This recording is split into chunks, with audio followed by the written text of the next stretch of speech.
एक मुलाकात ऐसी शख्सियतों के साथ जिन्होंने दिया है अपने जीवन को एक नया मुकाम। रूबरू कराएंगे ऐसी कुछ हस्तियों के साथ एक खास शख्सियत के साथ मुलाकात जयदेव पटेल के साथ नंबर 1 इंडिया न्यूज पर। नमस्कार व्यूअर्स, मैं जयदेव पटेल और आप देख रहे हैं नंबर 1 इंडिया न्यूज। आपका एक बार फिर स्वागत है एक खास शख्सियत के साथ मुलाकात प्रोग्राम में। आज हम बात करेंगे जलवायु परिवर्तन को लेकर। दुनिया भर के अलग अलग इलाकों में समुद्र की जो सतह है वो गर्म हो रही है और इसी के साथ साथ सी लेवल में लगातार जो बढ़ोतरी दर्ज की जा रही है, इसका असर साफ तौर पर पूरी दुनिया भर में नजर भी आ रहा है। ऐसे में जो आयरलैंड है, मालदीव से लेकर सुंदरबन तक, इसका आने वाले समय पर कितना प्रभाव दिखाई देगा, इन तमाम मुद्दों पर बात करने के लिए हमारे साथ खास सामान है सिक्किम डिजास्टर मैनेजमेंट अथॉरिटी के वाइस चेयरमैन विनोद शर्मा। विनोद शर्मा जी, आपका बहुत बहुत स्वागत आज हमारे प्रोग्राम में। धन्यवाद जी विनोद शर्मा जी, आपसे मेरा पहला सवाल है कि जलवायु परिवर्तन को लेकर के जो असर समुद्र पर दिखाई दे रहा है लगातार, इसका दुनिया पर कितना प्रभाव पड़ेगा?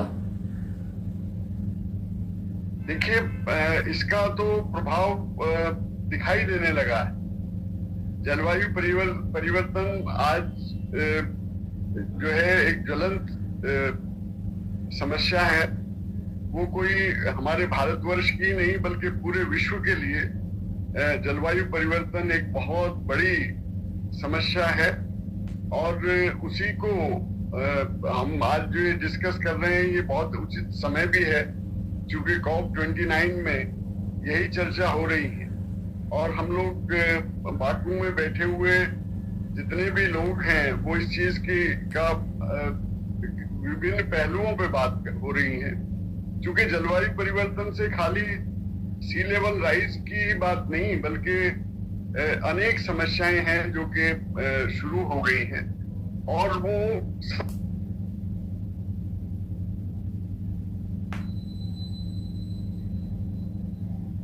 इसमें हम ये शोध करके बताएंगे कि इसका क्या इम्पैक्ट है।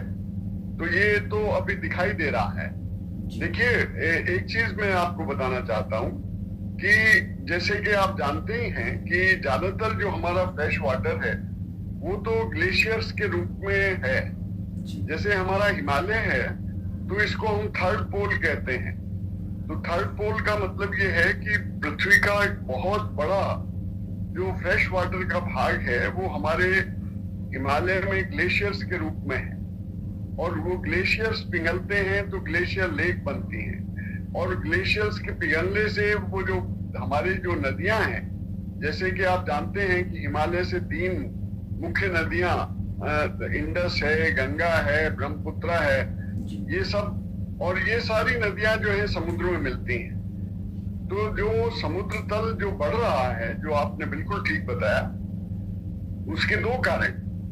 एक कारण तो ये है कि टेम्परेचर बढ़ने से आइस मेल्ट हो रहा है, ग्लेशियर्स पिघल रहे हैं, ग्लेशियर्स रिसीड हो रहे हैं, ग्लेशियर लेक्स बढ़ रही हैं और नदियां जो हैं उनमें पानी आकर के ये समुद्र में आ रहा है, तो ज्यादा पानी आ रहा है। This is one. और दूसरी चीज, जैसे आपने बिल्कुल ठीक बताया कि समुद्र का जो पानी है उसका तापक्रम भी बढ़ रहा है और अगर समुद्र का तापक्रम बढ़ेगा तो ये तो एक बहुत ही सिंपल फिजिक्स की एक जो जानकारी सभी के पास होती है कि जब पानी अगर गर्म होता है तो वो आयतन में बढ़ जाता है, वॉल्यूम में बढ़ेगा।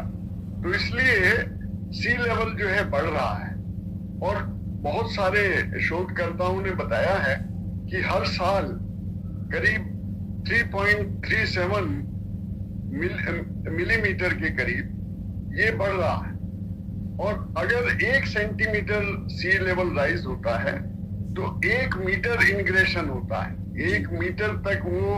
तो आप देखिए कि कितना बड़ा भूभाग पूरी पृथ्वी का इससे प्रभावित होता है। आपको अगर मिसाल देनी हो तो आप उड़ीसा की मिसाल दे सकते हैं कि उड़ीसा में हमारा बहुत सारे हिस्से हैं जहां पे हम दिखा सकते हैं कि कितना हिस्सा जो है ऑलरेडी समुद्र में चला गया है। एक जगह है जिसका नाम है सतभाया और उस सतभाया में 7 गांव थे। आज की तारीख में जो है 2 गांव बिल्कुल समुद्र में चले गए, 5 गांव दिखाई देते हैं। गांव वाले बताते हैं कि यहाँ पे शिव टेम्पल था, यहाँ पे ये हाथ का ये नल था, जो सब समुद्र में दिखाई देते हैं। तो बहुत सारी मिसाल हैं जो हिंदुस्तान में ही आप दे सकते हैं। विनोद शर्मा जी, लगातार हम बात करें जिस तरीके से जो सी लेवल है उसमें बढ़ोतरी हो रही है, तो क्या आपको लगता है कि आने वाले समय में जो आयरलैंड है, मालदीव से लेकर का सुंदरबन तक, वो कहीं न कहीं जो दुनिया का नक्शा है उससे गायब हो जाएंगे? नहीं, आप बिल्कुल ठीक बता रहे हैं कि बहुत ये खाली मालदीव का तो हमको पता है, क्योंकि एक तो हमारे नजदीक है और एक उन आइलैंड कंट्री में आता है जो कि सबसे ज्यादा प्रभावित होने वाले हैं। पैसिफिक आइलैंड में बहुत सारे कंट्रीज हैं जो कि जिनका 1 मीटर के ऊपर ही वो हैं, और मालदीव भी उसी श्रेणी में आता है जो 1 से 3 मीटर खाली रह गया है समुद्र तल से। तो आप इमेजिन कर सकते हैं कि अगर हमारा जो है कुछ मिलीमीटर ही अगर ये बढ़ता रहे तो भी इस सेंचुरी के आखिर में आप मालदीव को नहीं देख पाएंगे। इसी प्रकार से बहुत सारे आइलैंड कंट्रीज हैं, और जब हम ये कॉप में इनकी बात करते हैं तो ये कंट्रीज यही कहते हैं कि भाई आप हमारे बारे में सोचिए, हमारा क्या होगा, आप उसके बारे में चर्चा करिए। वो जितने भी ये कंट्री हैं जो कि इसके लिए रिस्पॉन्सिबल हैं, उनसे पूछते हैं कि अगर इसी तरह से चलता रहा तो हम कहाँ जाएंगे। ये एक बहुत बड़ा विषय है जो कि कॉप 29 में डिस्कस हो रहा होगा। जी विनोद शर्मा जी, अगर हम बात करते हैं जिस प्रकार से जो ग्लोबल लेवल के ऊपर भी एक चर्चा हो रही है जलवायु परिवर्तन को लेकर के, और उस पर कहीं ना कहीं काम भी किया जा रहा है, वादे भी किए जा रहे हैं, कमिटमेंट भी तमाम देशों की तरफ से हो रहे हैं। ऐसे में जो कमिटमेंट किए जा रहे हैं ग्लोबल लेवल पर तमाम देशों के द्वारा, आखिर इसको जमीन स्तर पर लागू कैसे किया जाए? नहीं, देखिए अभी इसके लिए एक हम लोग बहुत सालों से चर्चा हो रही है कि ग्लोबल क्लाइमेट फंड की स्थापना हो, और पेरिस एग्रीमेंट में ये भी कहा गया था कि भाई ये जितने देश जो कि कार्बन एमिशन के लिए रिस्पॉन्सिबल हैं वो उसकी जिम्मेदारी लें, और इस प्रकार के कंट्री जो कि हम बात कर रहे हैं, चाहे वो माले हो, चाहे वो और पैसिफिक आइलैंड में आइलैंड कंट्री हो पैसिफिक ओशन में, उन सभी की अगर हम बात करें, बांग्लादेश की बात करें, आप दूर क्यों जाते हैं, बांग्लादेश जो है करीब 1/3 बांग्लादेश इनंडेट हो जाएगा, और एक बहुत बड़ी सोशल पॉलिटिकल इशू भारतवर्ष के लिए खड़ी होने जा रही है, क्योंकि हर साल बहुत सारे इसके छोटे छोटे आइलैंड जो हैं वो डूब रहे हैं, और वहां पे रहने वाले जो हैं वो मेनलैंड पे आ रहे हैं। और बांग्लादेश से जो समस्या हमारे इस मुल्क में है कि बांग्लादेश से आने वाले लोगों की एक बहुत बड़ी पॉलिटिकल एक समस्या है, और पूरे ही आप जानते ही हैं कि हर प्रदेश में बांग्लादेश के लोग हैं जो कि आ रहे हैं। तो अगर इस तरह की चीज हुई, जलवायु परिवर्तन का जो प्रभाव है उसके हिसाब से भी जो हमारा सोशो पॉलिटिकल और इकोनॉमिक जो इश्यूज हैं वो उभर के आए, एक बहुत बड़ी पॉलिटिकल समस्या जो है वो बनेगी। और इसी प्रकार से जैसे मालदीव है तो कहाँ वो लोग जाएंगे, तो इसी तरह से जो एक मास माइग्रेशन और ये रिफ्यूजीज की प्रॉब्लम, ये क्लाइमेट रिफ्यूजी इसका नाम दिया गया है कि क्लाइमेट रिफ्यूजी हैं, ये अलग अलग देशों में जाएंगे, और वहां के लिए एक अलग समस्या ये बन रही है कि तब क्या होगा और तब हम उस समस्या को कैसे सॉल्व करेंगे।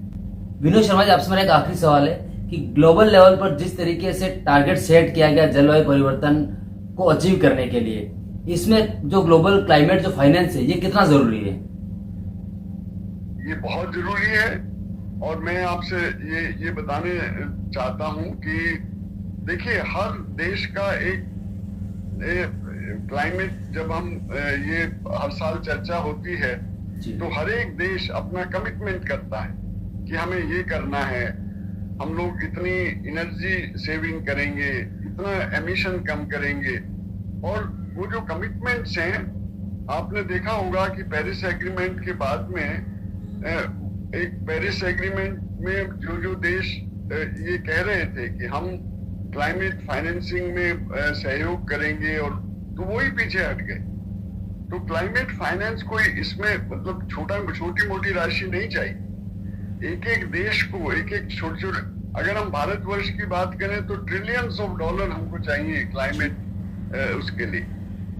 भारत ने एक बहुत बड़ी चीज जो हम प्रोजेक्ट कर सकते हैं और जो कर रहे हैं कि एक तो हमारे अपने कमिटमेंट पूरे किए और दूसरा जितने टारगेट हमने रखे थे उससे ज्यादा कहीं, चाहे वो non renewable source of energy हो, चाहे वो सोलर एनर्जी, चाहे कोई भी आप बात करें, तो भारत ने अपने जितने भी कमिटमेंट हैं वो सारे पूरे किए हैं। ये एक बहुत अच्छी बात हुई है। लेकिन इसके साथ साथ हम ये भी कहेंगे कि अगर अभी हमको भी मतलब क्लाइमेट फाइनेंसिंग की जरूरत है, क्योंकि आप जो अनप्रेसिडेंटेड इवेंट्स हैं, जो अनप्रेसिडेंटेड वेदर इवेंट हैं, वो बढ़ती जा रही है। जो इसके द्वारा क्लाइमेट के द्वारा जो क्लाइमेट रिलेटेड हैजार्ड्स हैं वो बढ़ रहे हैं जी। हमारा जो फ्लड प्रोन एरिया है वो तो ड्राउट प्रोन हो रहा है, और जहां ड्राउट आते थे वहां फ्लड आ रहा है।